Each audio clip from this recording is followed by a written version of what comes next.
Parce que Macron, c'est une vraie révolution colorée, c'est-à-dire c'est quelqu'un qui a été élu par des forces d'argent et de médias, c'est l'équivalent d'un oligarque ukrainien avec un sourire Colgate, quoi. C'est ordinaire. Mais qui a permis à une classe sociale de se réconcilier par le mépris qu'elle porte aux classes populaires. Vous voyez les scores. Versailles, Neuilly, ici les Moulineaux, tous les coins de la Manif pour tous, par exemple, ont tous voté Macron dans des proportions extraordinaires. Tout comme la rive gauche. Essayez pas de dire, faudrait peut-être quand même qu'on leur parle que des Arabes. Ces gens-là, vous savez, c'est leurs enfants qui sont morts au Bataclan. Ça les a pas fait voter contre l'immigration. Eux, ils s'en foutent, ils veulent s'acheter, quel qu'en soit le prix, le droit d'être contents d'eux. Et de voir leur rente de situation perdurer.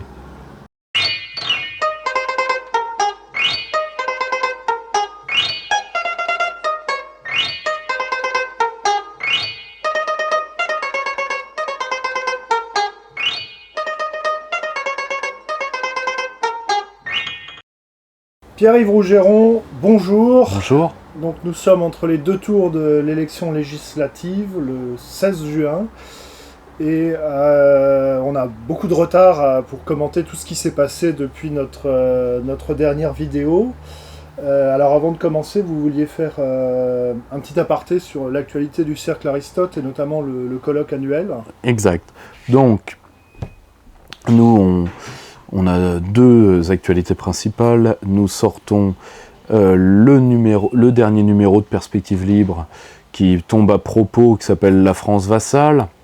Donc c'est bien, c'est ton sur ton avec le cadre, qui, disons,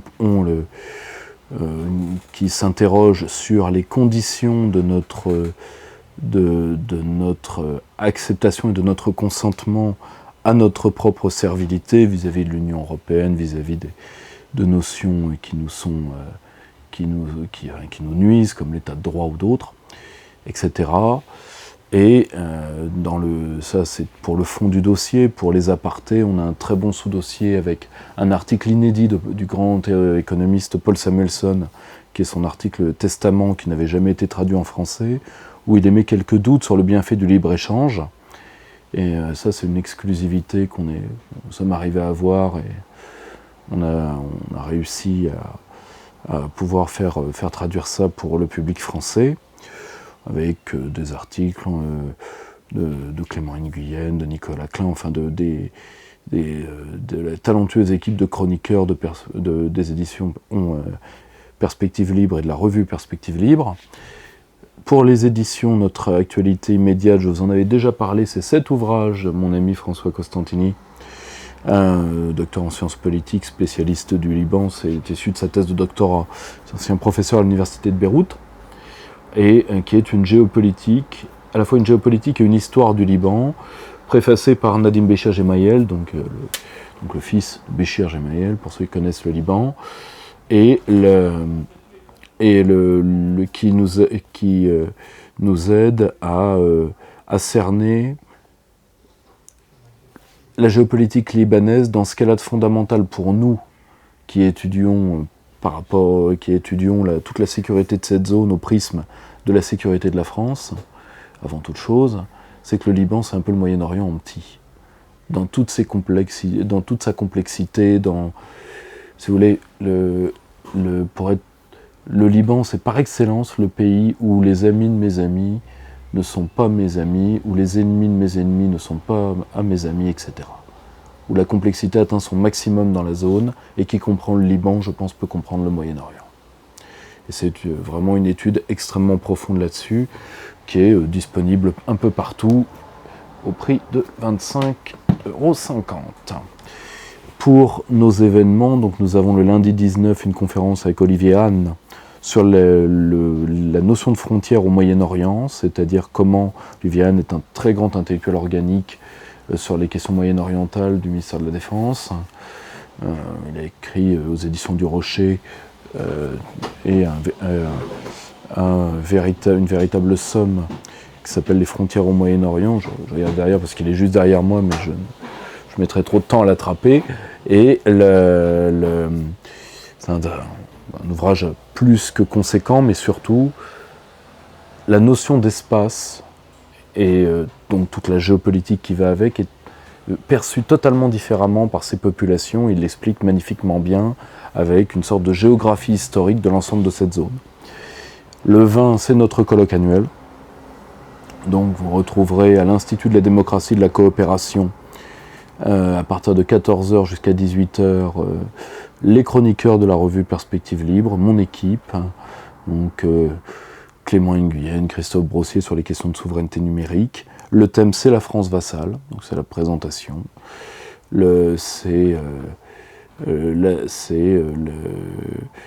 Notre invité, disons, extérieur est le géopolitologue Adrien Dessuin, que ceux qui voient le Figaro Vox, par exemple, connaissent, et qui est quelqu'un qui a écrit un très bel ouvrage, qui s'appelle La France atlantiste. Et ensuite, vous aurez la conférence, c'est nos dernières conférences de l'année, le 26, Bruno Riondel sur cet étrange Monsieur Monnet. Enfin, en France, il y a une biographie honnête de Jean Monnet. Le personnage n'en sort pas grandi, mais il était grand temps que ça arrive. Et ensuite, nous recevrons Pierre Hillard et Sylvain Guggenheim pour terminer notre année le 13. Le 13 juillet. J'espère que nous aurons le temps de faire un dernier curé de campagne dans cet intervalle pour annoncer une deuxième partie d'année qui va être riche en changements majeurs. Donc voilà. Très bien. Alors, on s'était quitté avec, vous l'aviez dit d'ailleurs, Édouard Philippe était pressenti pour occuper Matignon. C'est le cas, donc il est issu des rangs des Républicains, plutôt proche de Juppé. Donc il y a un gouvernement qui a été constitué. Une autre figure du gouvernement, c'est Bayrou, Marielle de Sarnez, Bruno Le Maire aussi, qui a été recruté chez LR, Jean-Yves Le Drian s'est maintenu. C'est vrai que Macron avait dit qu'il ne prendrait pas d'ancien ministre, mais à la limite, Le Drian... Ce ne sera pas le premier mensonge qu'il fera. Oui, c'était peut-être pas... Et puis c'était pas le pire de l'ancienne équipe, faut quand même pas... C'était pas une surprise non plus. Voilà. Il passe aux affaires étrangères, il passe de la défense aux affaires étrangères. Un petit commentaire peut-être sur ce gouvernement, secrétaire d'État. C'est très simple. Édouard Philippe. L'avantage d'Édouard Philippe, alors c'est très drôle, parce que c'est quelqu'un qui ne transpire pas, lui, l'européisme de Macron. Ça n'a jamais été... c'est un Juppéen sanguin. Maire du Havre, donc quelqu'un qui peut-être un tout petit peu plus sensible à la nécessité pour la France de jouer sa dimension océanique, dimension continentale nous coûtant plus cher qu'autre chose. Mais Édouard Philippe pour Macron, c'est un grand avantage. C'est que là, après 2 présidences molles où il n'y avait plus de Premier ministre, il y avait Fillon qui était un butoir de porte et Ayrault qui était Jean-Marc Ayrault, ce qui est déjà bien peu de choses.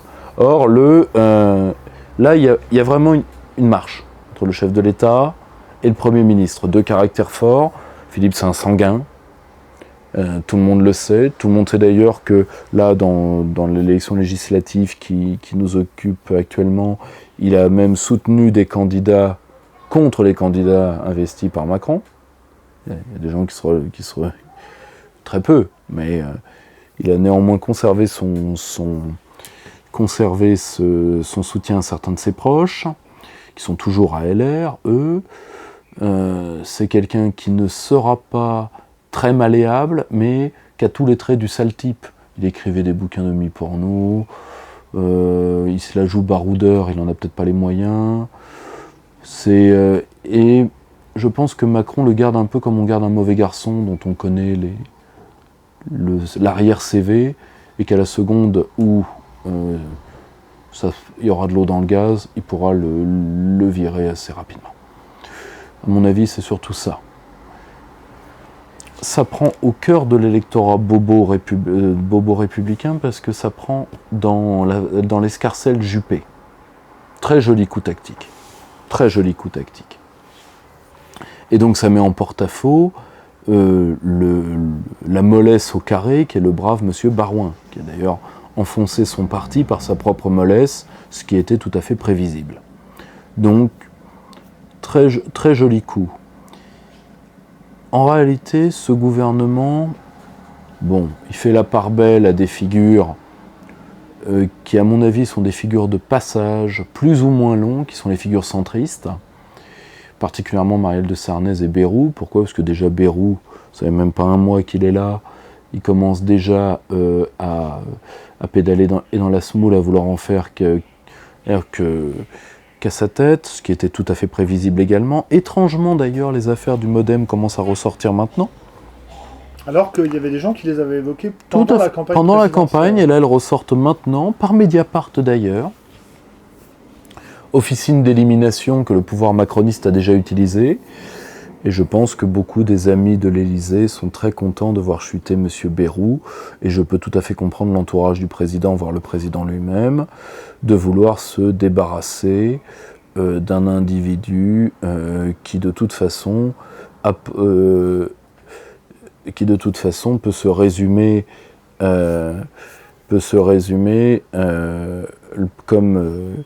comme on avait résumé un de mes anciens patrons en politique qui était Paul-Marie Couteau, 1% de voix, 99% d'emmerde. Or, je pense que Emmanuel Macron n'est pas pour rien dans ce qui est en train d'arriver à François Bayrou. Il en est d'ailleurs tout à fait satisfait. La seule figure extrêmement dangereuse, parce qu'elle c'est une antinationale, enfin il y en a deux. Ce sont deux agents allemands, Bruno Le Maire, qui n'a jamais caché qu'il était à quatre pattes devant la reine chancelière, qui sera un ministre de l'économie d'une relative incompétence comme le personnage l'a toujours été, mais d'une totale nocivité. Et le pire de tout, Goulard, qui elle est vraiment la haine de la France incarnée, elle le disait d'ailleurs à l'ENA, et elle le disait quand elle travaillait au Quai d'Orsay à Jacques Millard. Elle est d'une francophobie rabique. Sa mise à la défense peut signifier deux choses. Soit Emmanuel Macron entend diriger de lui-même, diriger de son cabinet en tout cas, et de sa personne, avec l'intermédiaire de Le Drian, le ministère des Armées, donc a mis une potiche centriste là, pour en plus essayer de faire croire à l'Europe de la défense, qui de toute façon est un rêve dangereux, mais surtout un rêve infaisable, hein, parce que bon, prenez un truc simple, hein, vous voulez que l'armée allemande se relève, hein, l'armée allemande elle est syndiquée. Vous voulez vraiment d'une armée syndiquée avec tout ce que ça peut vouloir dire ? Il va être beau l'outil de défense, bon, admettons. Soit c'est ça, c'est le meilleur des scénarios, qui d'ailleurs, vu la réorganisation du renseignement qu'est en train de faire Emmanuel Macron avec sa fameuse task force, oh, c'est mignon. Il suffit de lire ce magnifique bouquin qui vient de sortir, que je recommande à tous, qui est une des œuvres les plus abouties de Régis Debray, Civilisation, pour voir à quel point nous sommes américanisés. En réalité, la fameuse task force de renseignement d'Emmanuel Macron, c'est la cellule spéciale de renseignement qu'avait François Mitterrand à l'Élysée, et que François Mitterrand dirigeait lui-même. Si Emmanuel Macron traite l'armée comme il traite le renseignement, il gérera tous les dossiers importants lui-même. Et par l'intermédiaire de Le Drian, qui est l'une des seules personnes qui connaît ces dossiers. Sylvie Goulard, elle, mis à part d'être ce cas typique de Français à la botte de l'Allemagne, d'Arquet de Pellepoix, c'est quelqu'un qui a l'intelligence de sa nocivité, mais qui n'en a pas l'incompétence. Le Drian, lui, a la compétence de ce qu'il fait, même s'il a une action, à mon avis, totalement délétère, particulièrement avec les États du Golfe, mais au moins, alors que Sylvie Goulard, c'est un profil à la Docteur Mabuse, c'est-à-dire qu'elle veut détruire la France, comme tous les bons Européens, hein, vous savez, mais elle est trop idéologue, et même si elle travaille beaucoup, elle fait partie de ces gens qui sont monomaniaques. Mis à part ça, tout le reste... Nicolas Hulot, peut-être. Nicolas Hulot, c'est du rachat pas cher. Il n'avait pas voulu entrer dans les gouvernements sous Sarkozy et Hollande. Tout simplement parce que, comme disait Frédéric II, c'est un homme incorruptible, il est donc plus cher que les autres. Voilà, pas assez cher mon fils. c'est tout. Comme cette vieille pub pour les Émirats du Golfe avec les Twingo, pas assez cher mon fils. Voilà, c'est tout. Ça ne m'étonne pas trop de la part de quelqu'un qui, le jour où il y aura une véritable loi en France pour regarder les comptes des ONG, la fondation Hulot, il y a bien des choses à trouver. On n'est pas encore en Hongrie où on vote des lois sur les ONG, donc on va laisser ça de côté pour le moment. Et donc on va venir à la campagne législative, campagne ou non campagne, je ne sais pas s'il y a eu campagne, j'ai eu grand peine à suivre, de quoi on a parlé dans cette campagne, vous savez ? Non, il n'y a pas eu de thème, mis à part le président a besoin d'un... Et il est normal, dans la logique de la Ve République, qu'il ait sa majorité, donc mis à part la majorité du président, il n'y a pas eu de thème. Donc voilà, on est de retour en 1830 avec la Chambre introuvable, donc un grand bloc bourgeois avec des satellites. Les satellites, c'est le PS et l'UMP, enfin républicains, ex-républicains. En réalité, si on voit bien, le seul thème qui était omniprésent dans la campagne pour tous ceux qui n'étaient pas du camp du président Macron, dans le camp du président Macron, l'obsession c'était empêcher les branques, donc nos candidats, parce qu'à chaque fois qu'ils ont parlé, ça a été une catastrophe à l'échelle locale, de causer. Bon, très bien. Les autres partis, c'est... Avec des professions de foi uniques pour tous les candidats d'En Marche. Hein. Je ne sais pas si vous avez vu ça. Parce que des fois on moque le Front National pour ça, mais c'est pas que l'apanage du FN. Les candidats d'En Marche avaient aussi des professions de foi qui étaient les mêmes. Alors, si en Alsace, il y en a une qui a mis un petit mot en alsacien, mais à part ça, en gros, globalement, c'était vraiment des copies conformes du nord au sud. Tout à fait, mais ça c'est normal. C'est modèle de la start-up capitaliste. Adaptabilité et standardisation. Et en termes de matières premières, on prend quoi ? Pas grand-chose. Ce qu'on a sous la main, mais on l'habille bien. Un député En Marche, généralement, c'est pas grand-chose, mais bien taillé avec un ordre, tu te tais, pour l'instant. Tu te tais, et au bout, il y a quand même le statut de député avec les émoluments qui vont avec, donc ça vaut le coup de fermer ta gueule pendant un mois. Nous sommes d'accord. Bon. Alors que quand on commence à éplucher les listes, là on en est, j'ai calculé à une affaire pénale, parce que là, à chaque fois que ça tombe c'est du pénal, jour, depuis le début de la campagne législative pour des candidats En Marche. On a eu violence conjugale, escroquerie, viol, dissimulation de compte à l'étranger, etc., etc. Tous les jours il y en a. On est déjà à plus d'une trentaine de députés En Marche avec des problèmes sévères avec la justice. On nous avait fait beaucoup de choses, hein. Le balkanisme, ça ne date pas d'aujourd'hui. Mais bon, violence conjugale, comme dirait Eric Raoult, hein. Une main baladeuse peut aussi devenir une main tarteuse, certes. Mais, là on en est à la suspicion de viol. C'est quand même autre chose. Donc, les autres partis ont été dans des crises identitaires, c'est-à-dire, alors ça a commencé avec Kamba, non là c'est triste, là faut piquer, là. Non, faut piquer, là. Moi je suis désolé, moi j'ai refusé d'être veto parce c'est vrai, j'aurais voulu être veto parce que piquer un animal en bonne santé, c'est atroce, mais piquer Kamba, non faut piquer Kamba, là avec les tréteaux, non c'est une horreur, non franchement, non c'est triste, non la cyanure de potassium, là faut que ça s'arrête. L'agonie du PS, ça y est, c'est fini. Là, ils se demandent s'ils ne vont pas vendre les murs à la rue Solferino. Et en réalité, ce qui a commencé comme psychodrame dans les partis d'opposition, donc LR, PS et le Front National, c'est à la fois une crise identitaire qui cache en réalité une crise de raréfaction de ressources publiques. C'est-à-dire que la caisse et l'espérance de caisse vont se réduire, donc les membres de ces différents partis vont s'ils se comportent mal et s'ils veulent vraiment tout foutre en l'air, vont se sauter à la gorge.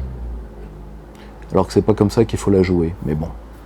On remarquera aussi que pas été simple pour Debout la France. Tout à fait. Et que du côté de la France Insoumise a pas mal digéré tout cela, à part finalement les bisbilles avec le PC. Attention, sur la France Insoumise, il y a une vraie nouveauté.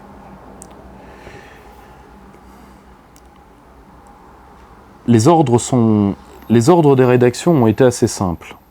Pour les véritables ennemis de Macron, c'est-à-dire pas LR et pas le PS, qui sont les satellites du bloc bourgeois. C'est-à-dire que là, la presse a traité totalement différemment le cas Front National et le cas France Insoumise. Le cas Front National, c'est mettre du sel sur les plaies pour essayer d'isoler le seul homme au sein de l'appareil du Front National qui effraie réellement les médias, qui est Florian Philippot. Tout le reste étant, de l'avis, moi, de tous les journalistes que je fréquente, totalement gérable. Et totalement géré. Bon. Mais par contre, ordre a été donné, et ça a commencé par un article absolument immonde, lamentable et répulsif de Ariane Chemin dans Le Monde, où ils se sont attaqués à la dépouille de François Delapierre. Qui est François Delapierre ? Delapierre était pour Mélenchon comme son fils politique.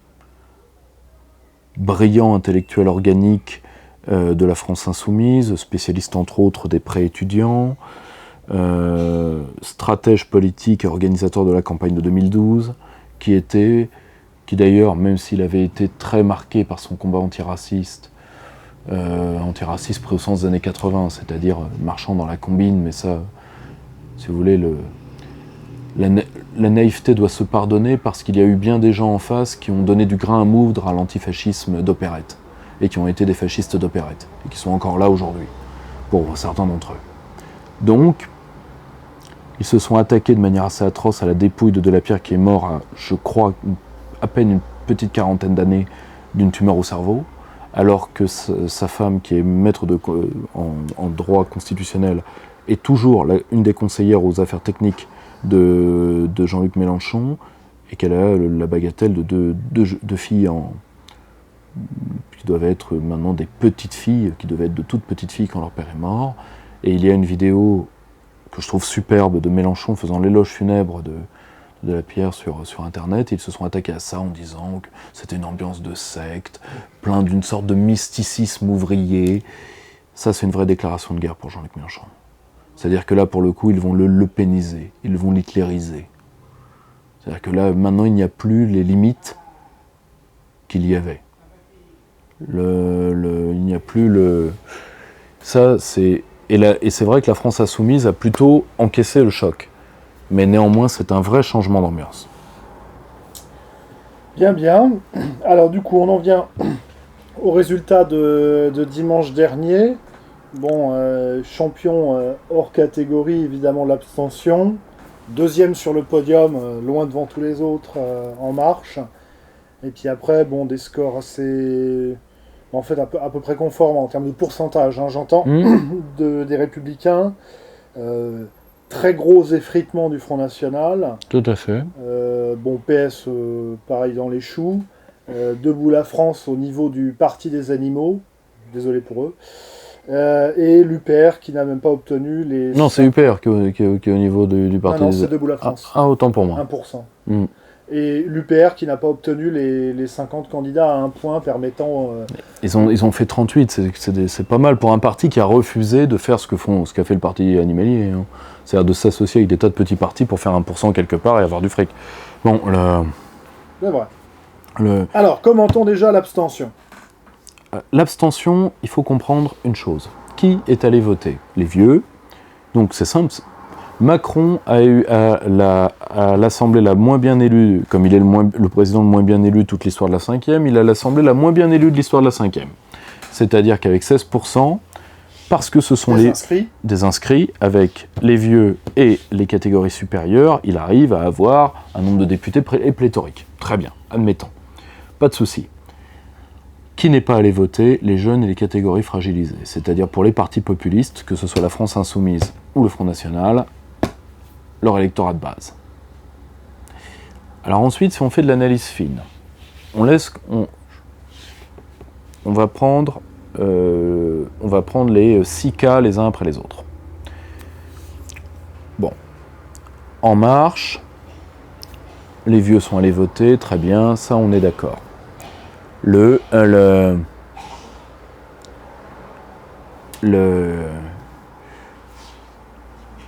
Républicains.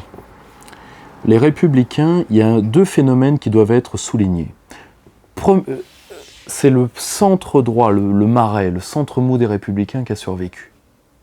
Qui a été éliminé? Toute la branche qui était tellement translucide vis-à-vis d'En Marche que les candidats d'En Marche ont été préférés, ce qui est le cas de la potentielle liquidation, qui n'est pas encore faite, mais je la souhaite vivement, de Nathalie Kosciusko-Morizet, qui d'ailleurs s'est pris 3 feuillets dans le nez sur un marché qui a permis de faire le buzz de Pilosto.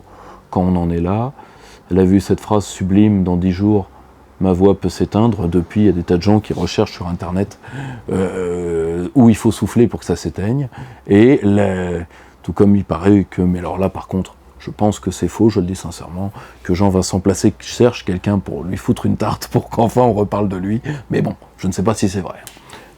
Par contre, si c'est vrai, j'ai un CV.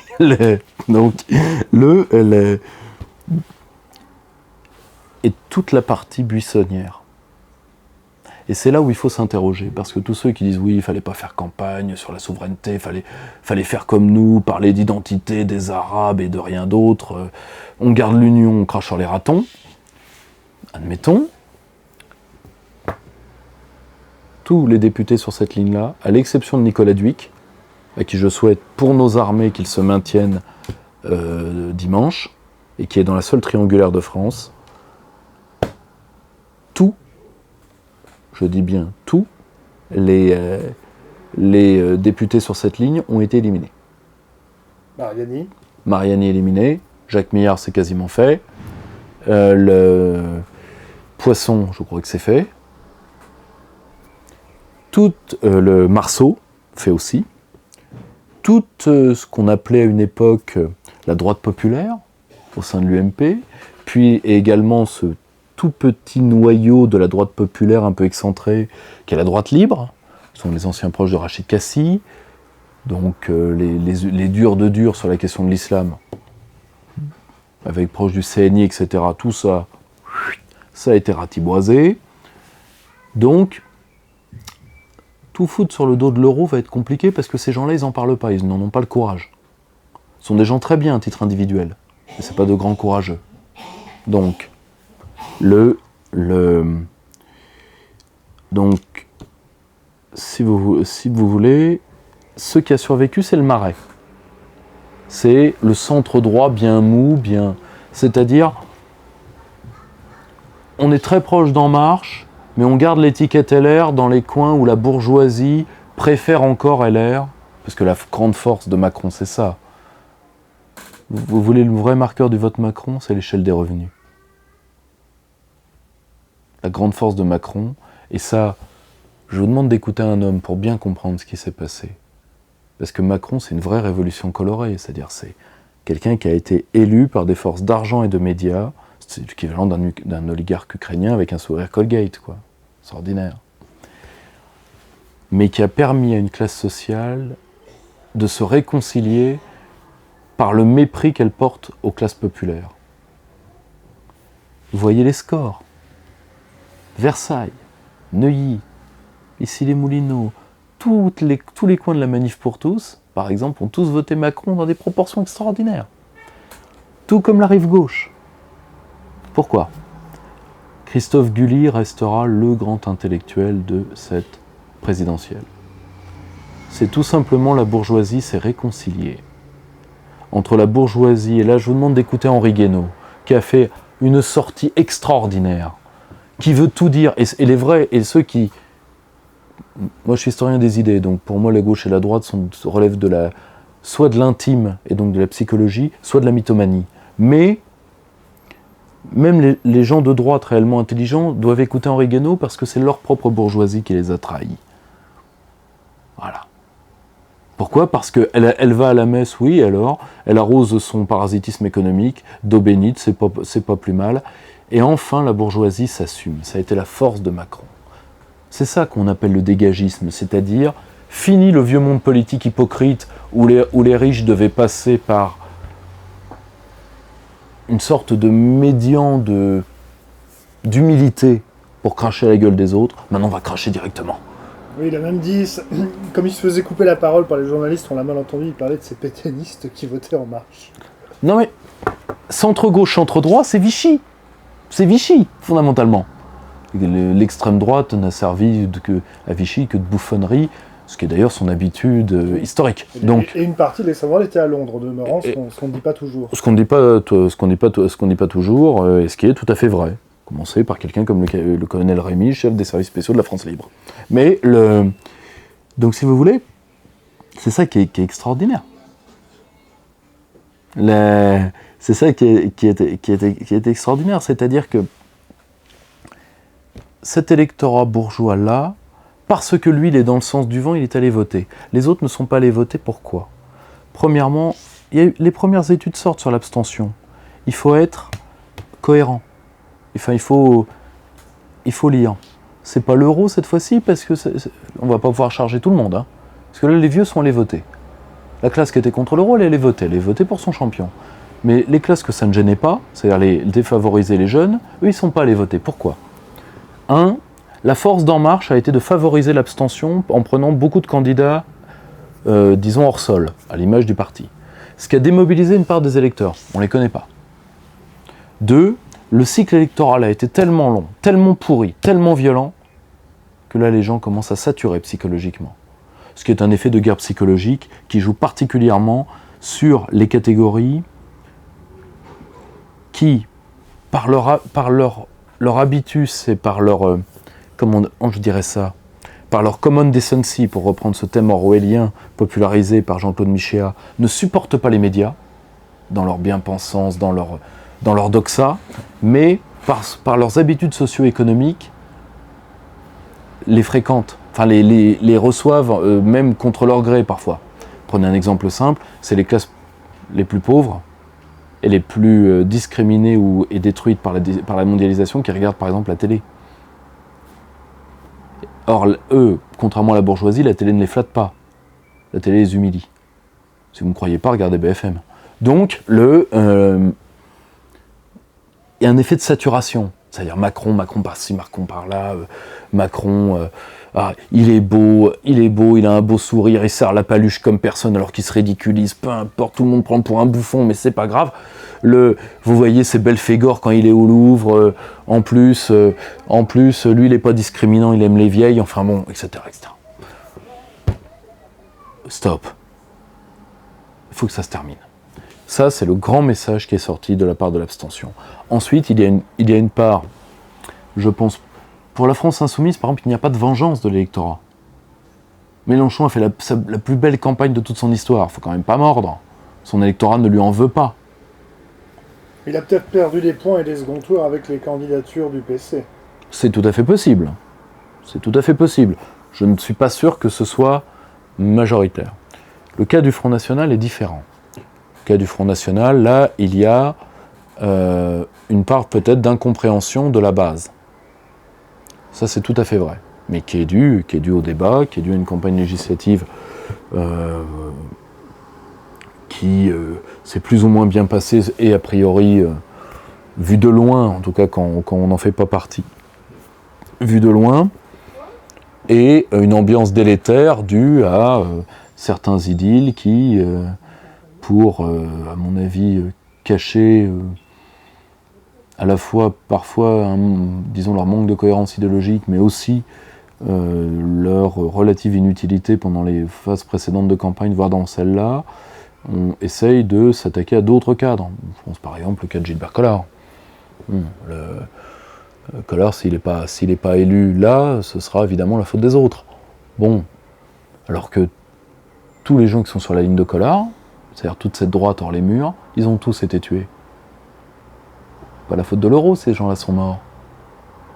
C'est parce que ces gens-là sont d'une droite qui ne sait pas ce qu'elle veut, qui ne propose rien, qui parle des autres, c'est-à-dire, ah non, nous on est des européistes, nous ce qu'on veut c'est taper sur Mouloud. Donc ok. Par contre, on lèche les bottes de Wolfgang. Bon, c'est un choix, hein. Mais mis à part le fait d'évaluer les autres, C'est-à-dire, on n'aime pas Philippot, mais on n'aime pas En Marche non plus, etc. Ils ne parlent pas à l'électorat d'eux-mêmes. C'est-à-dire, qu'est-ce qu'on veut, qu'est-ce qu'on fait? Rien. Vous savez ce que veut cette droite-là? La droite de ce mi-chemin entre Jacques Millard et Collard, ils veulent quoi? Vous savez ce qu'ils veulent? Mais à part être réélus. Rien. Oui, être réélu, ça c'est toujours très intéressant. Mais ils veulent quoi? Rien. Réguler l'immigration avec l'Europe puissance. Ouais. Donc autrement dit, autrement dit, vendre des chaussons à cul de jatte, pourquoi pas? Mais si vous voulez, c'est ça aussi qui a tué et qui tue depuis là, pour le coup, je partage le constat de Buisson. Les électorats nationaux et l'électorat bourgeois de droite, à eux deux, ont commencé à décliner alors qu'ils faisaient plus de la moitié au premier tour, hein, presque 50% au premier tour si vous les additionniez, ils faisaient plus de 40% jusqu'à Giscard. Et ensuite, parce que le gaullisme, lui, était intrinsèquement interclassiste. Donc le gaullisme n'était, d'ailleurs, c'est très simple, hein, la première campagne où Jean-Marie Le Pen, la première campagne présidentielle où il n'a pas pu se présenter faute de signature, la presse avait dit la droite ne sera pas représentée, parce que le gaullisme n'était pas vu comme un parti de droite.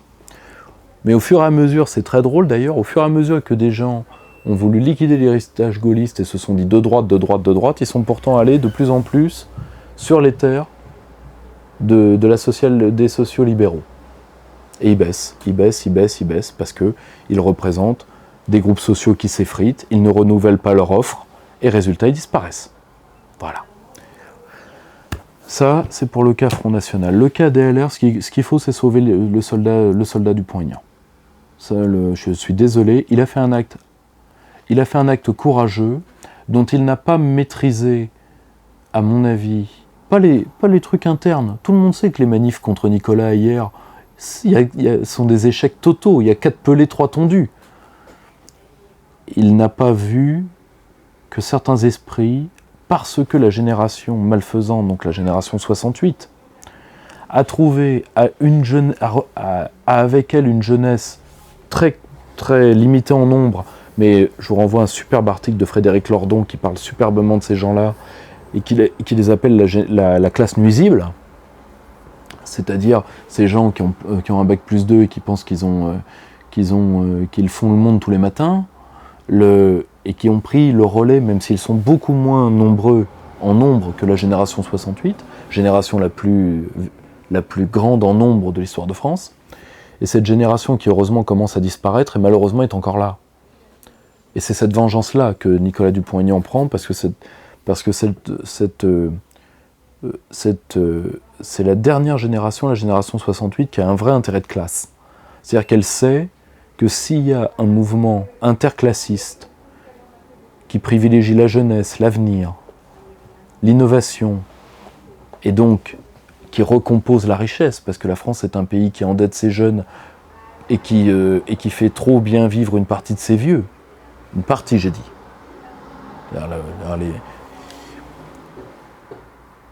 Eh bien, ils savent que ça, c'est dangereux, et c'est ces gens-là qui se sont vengés contre Nicolas Dupont-Aignan. Parce qu'il a brisé l'interdit de l'Alliance qui paralyse depuis la naissance du Front National, enfin depuis que le Front National, c'est pas tout à fait vrai, depuis que le Front National a émergé à la demande de François Mitterrand, qui paralyse le vote des classes populaires. Voilà.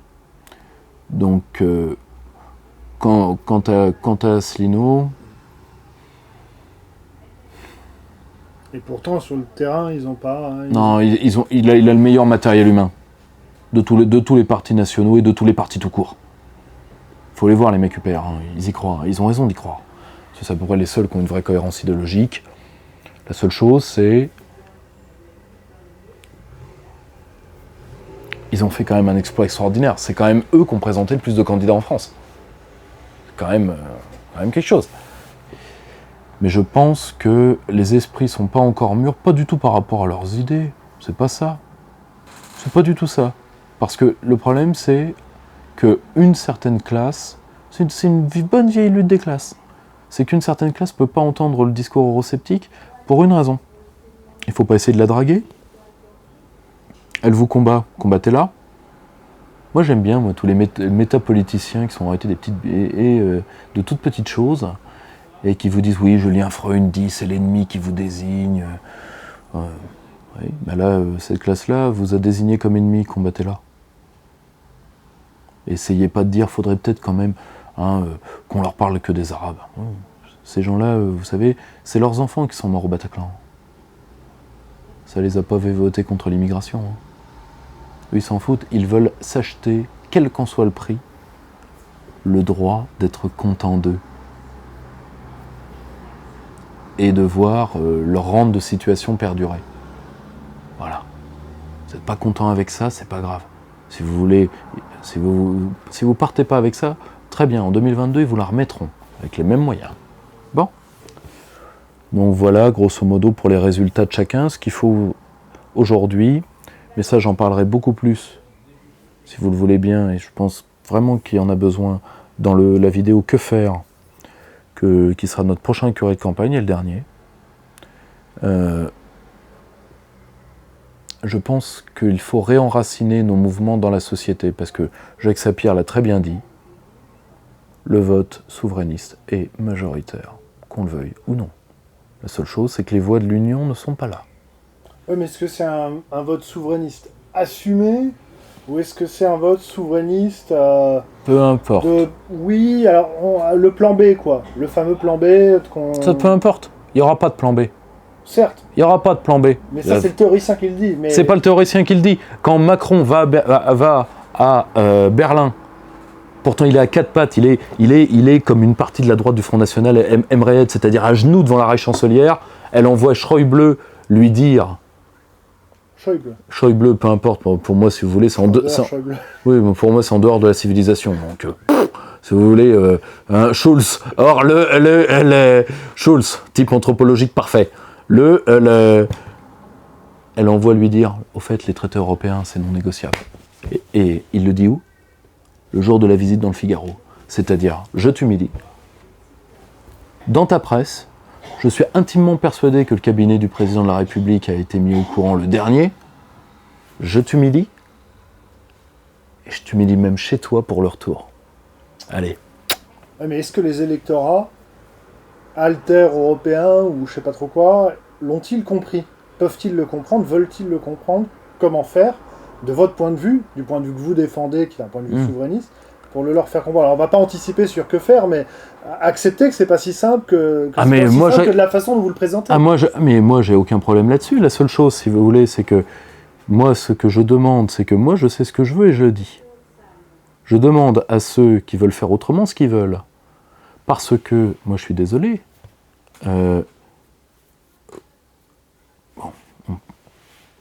admettons, on fait une campagne, d'ailleurs c'est le thème du débat Zemmour-Sapir sur lequel il faut revenir.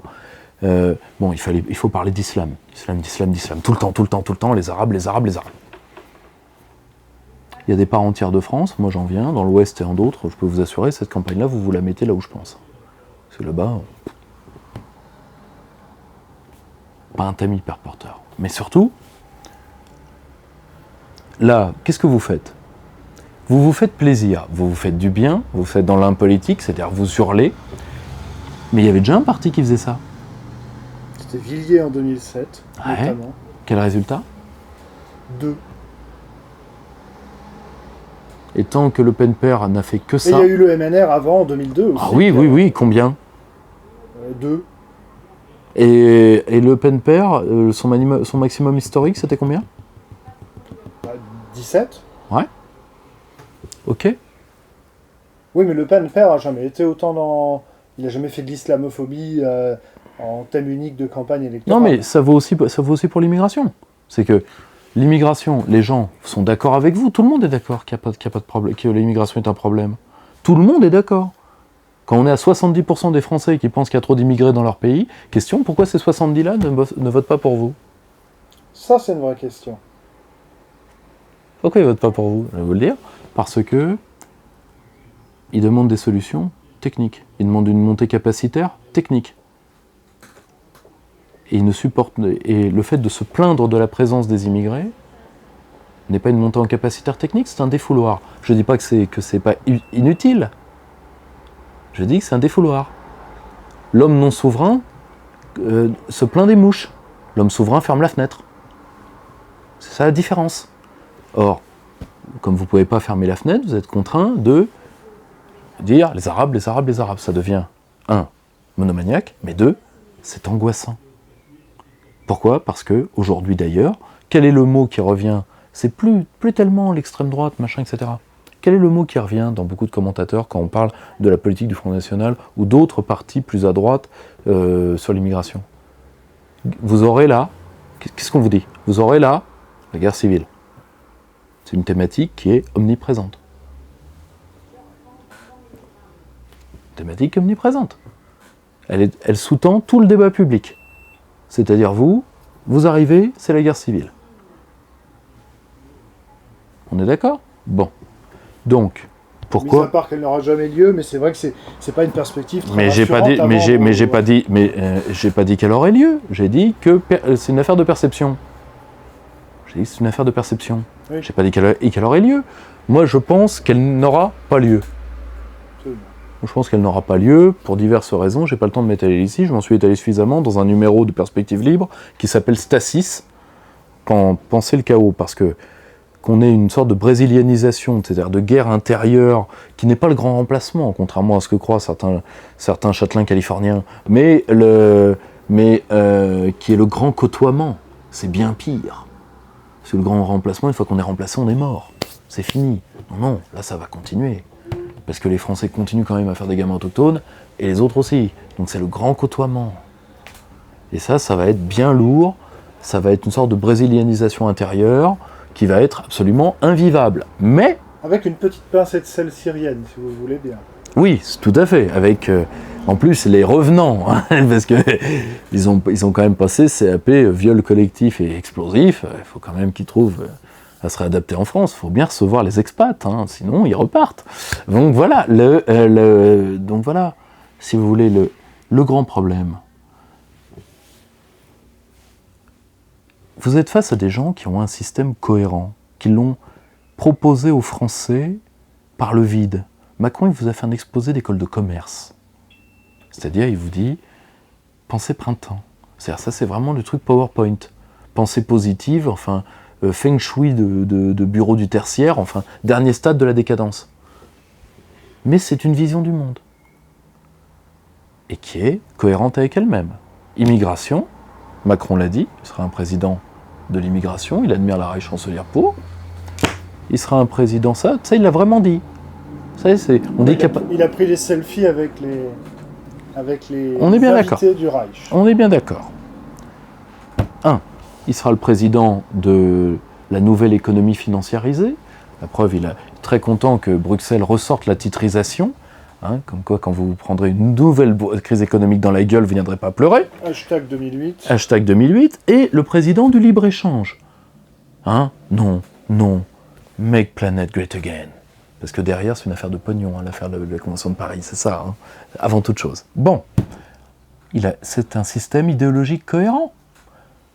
Or, le problème, c'est que, par manque de travail, par manque de pédagogie, il n'y a pas volonté d'opposer un système cohérent à un autre système cohérent. Donc il n'y a pas de vision du monde, donc il n'y a rien de positif à vendre aux Français. Et ça a été une erreur dont nous sommes tous collectivement responsables. Il n'y a pas eu quelque chose de positif, c'est-à-dire, qu'est-ce que les nationaux vont faire quand les robots, parce que c'est même pas les Arabes, c'est les robots, vont flinguer entre 40 et 60% des emplois. On va faire quoi ? Nous, on fait quoi par rapport à ça ? Bilal a proposé le revenu universel. Oui, pour le chichon, mais c'est pas nous. Bilal, c'est pas nous. Bon, c'est pas nous, Bilal. Nous, on a proposé que dalle. Entre nous, il y a Bilal, il y a que dalle. Nous, on a proposé que dalle. Bon. C'est pourtant un sujet de société. Qu'est-ce qu'on va faire pour éviter la fracture énergétique, c'est-à-dire pour que des parts entières de notre territoire ne soient pas discriminées par la fracture numérique et donc ne puissent plus créent de l'emploi et doivent se déplacer dans des villes qui sont devenues des chancres en France et des chancres invivables, c'est-à-dire qu'est-ce qu'on fait pour les 1 agriculteur qui se flingue par jour, ou 2 agriculteurs qui se flinguent par jour? Qu'est-ce qu'on fait pour tout ça? On ne sait pas. Alors vous me direz, oui, mais le problème, c'est qu'est-ce que ça vient faire avec l'euro? Pour une raison qui est très simple, c'est qu'on ne peut pas, avant tout, parce qu'on n'a plus les manettes. Donc le débat sur l'UE, qui, s'il est maîtrisé techniquement, dure 4 fois moins de temps qu'il n'aurait fallu par rapport le soir du tragique débat. Le débat sur la souveraineté fait que vous avez le droit de vous occuper de ces affaires-là.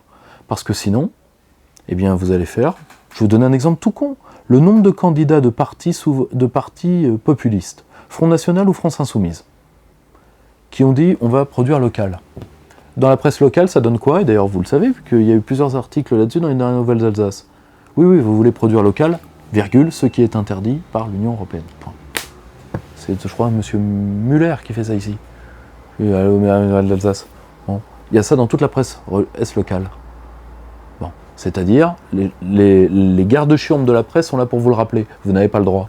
Donc pour les Français, vous êtes un charlot.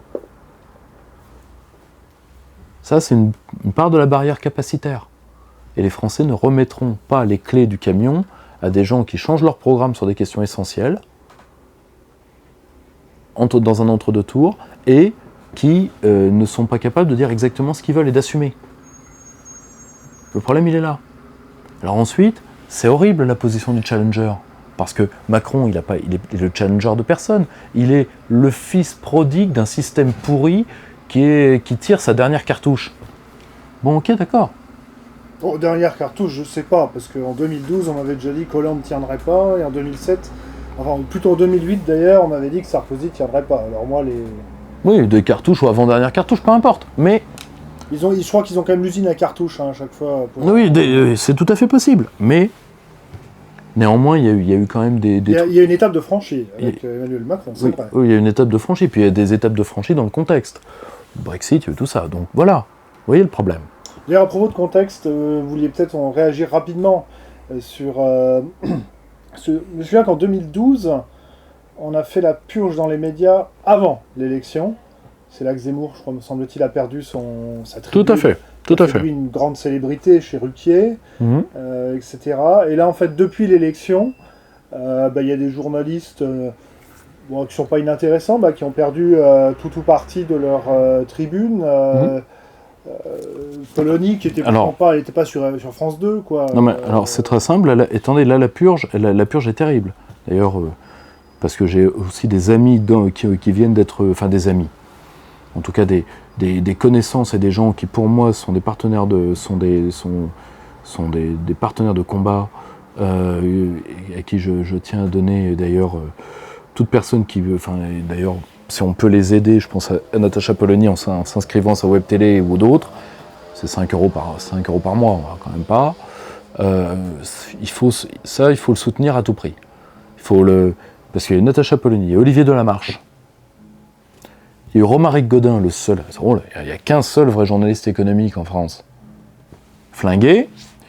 Bon, on peut rajouter Tadei, mais j'ai pas pour Tadei une affection sans borne. Loin de là, mais surtout ces 3 exemples-là, Romaric Godin, Delamarche et Polony. Donc là, c'est simple, hein, l'Europe en marche, la France au pas. Voilà. Comme dit le très bel éditorial du camarade Pierre Lévy dans ce journal d'utilité publique et rupture, si vous voulez comprendre quelque chose à l'Union européenne. Voilà. L'Europe en marche, la France au pas. C'est-à-dire que là, Macron fait sa première terrible erreur. Pourquoi Sarkozy... Quand Sarkozy était ministre, rappelez-vous, il a tout fait pour libérer la parole. Rappelez-vous. C'est sous le premier quinquennat, donc vu que le deuxième mandat Chirac, que la parole s'est révélée en France. Avec des Zemmour, etc. Le pouvoir l'a accepté. Qu'il gueule du moment qu'il gueule pas trop fort. Là, ils ont décidé de remettre le couvercle. Attention. Attention.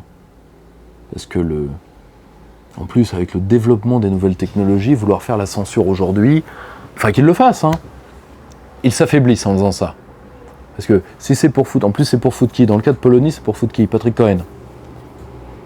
C'est-à-dire un mec qui a un hémisphère qui fuit et l'autre qui prend l'eau.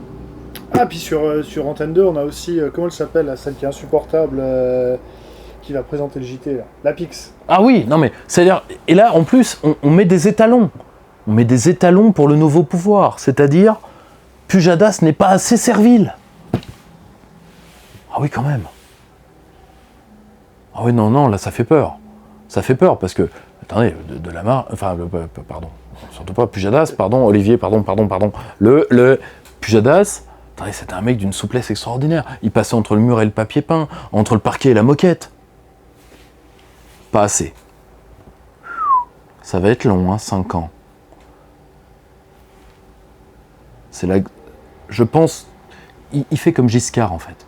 Il y a un très très bon article d'Édouard Husson qui fait de le dernier giscardien Emmanuel Macron. Il fait comme Giscard, c'est-à-dire il s'empoudre, il veut être Louis XIV, il veut être Louis XIV, il va terminer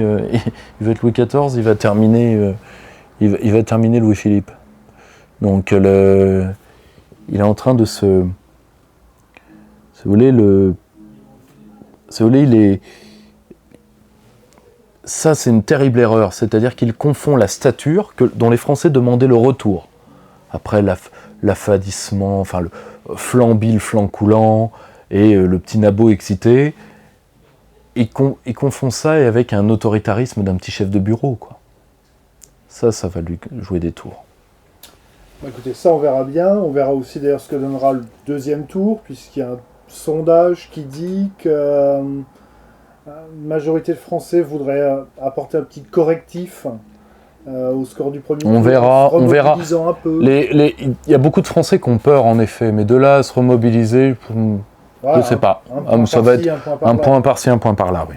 Alors venons-en à l'Angleterre, puisque comme actuellement vous ne faites plus l'entretien du mois, vous avez moins l'occasion de parler des sujets en dehors du foutoir électoral.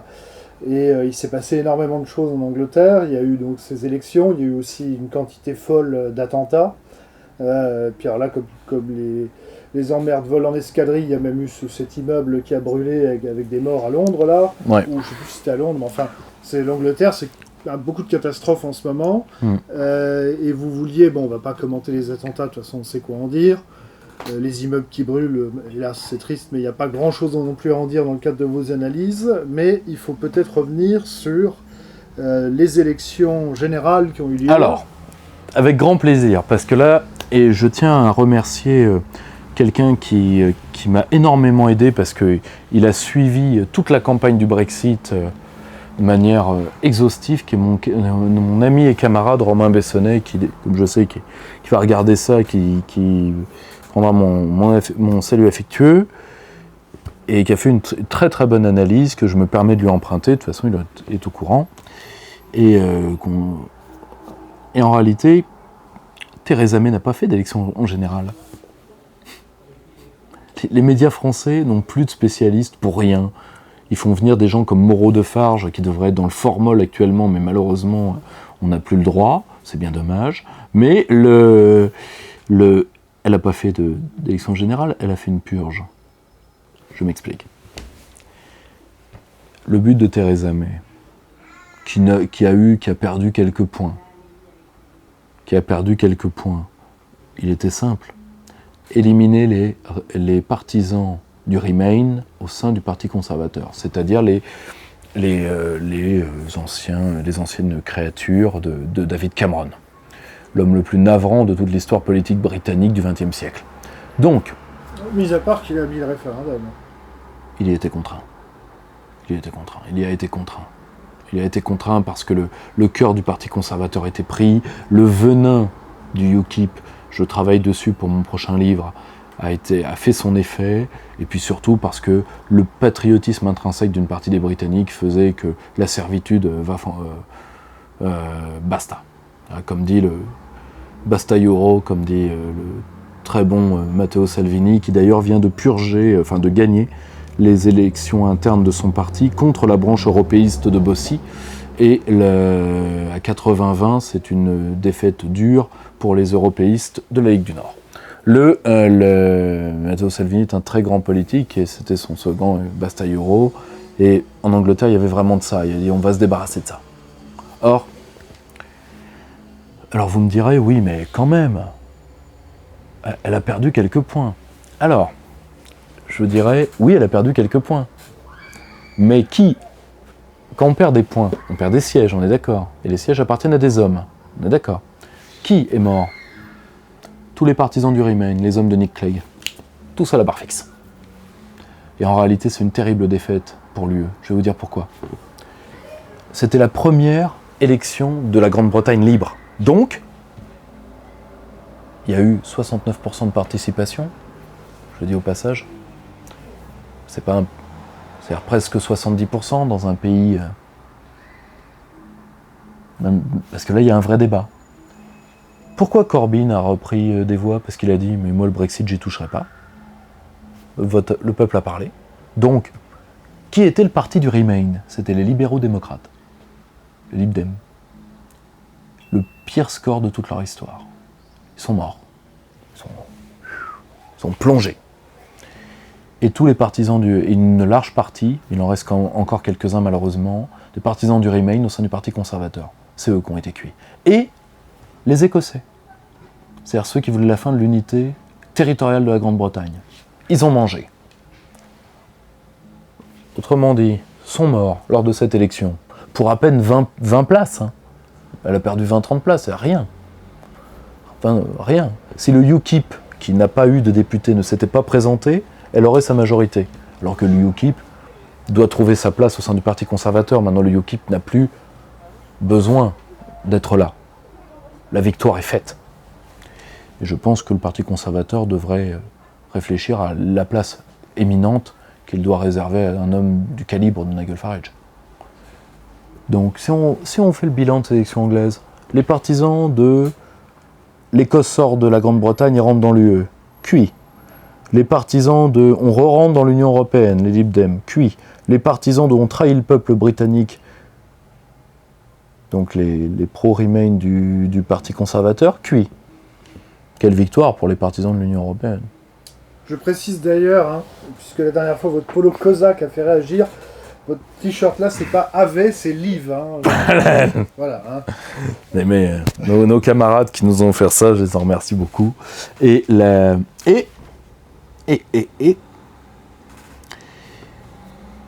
Theresa May va faire donc un accord avec les hommes d'Irlande du Nord, qui eux sont des durs, alors qui demandent qu'une seule chose.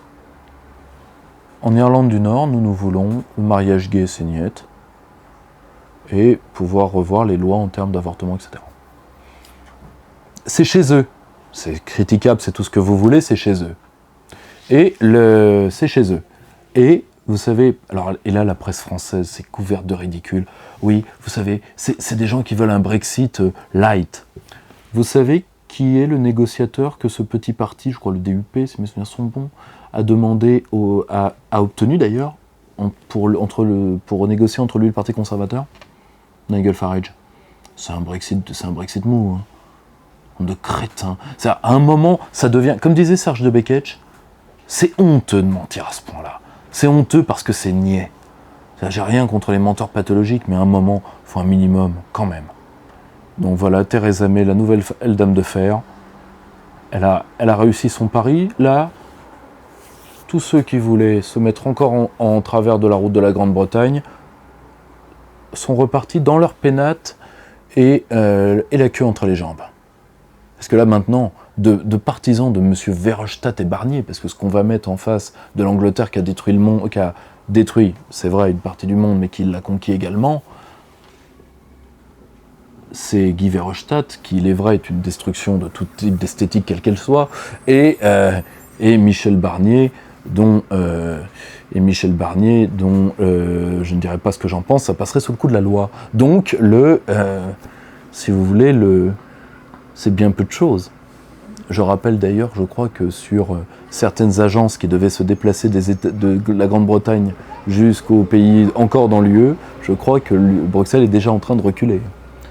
Parce que battre l'Angleterre, si vous voulez battre l'Angleterre, asservir la France, mettre à genoux l'Europe de l'Est, et écraser la Russie, que l'Allemagne ne se fatigue pas, elle a déjà essayé, si elle se rappelle comment ça s'est terminé. Et se mettre à dos les États-Unis en plus, ce rôle, ça me rappelle furieusement un film que j'ai déjà vu, mais pour Papa Schulz, ça s'est mal terminé. Eh bien, fort bien. Donc, on se retrouvera d'ici une bonne semaine pour commenter les résultats définitifs des élections législatives françaises. Et le temps de quelques minutes, vous serez le Vladimir Rougeron qui nous dira que faire pour les jours, semaines, mois et années à venir. En tout cas, non, je fais une proposition et qui ne m'engage que moi et les miens, et parce que maintenant il faut arrêter de chialer.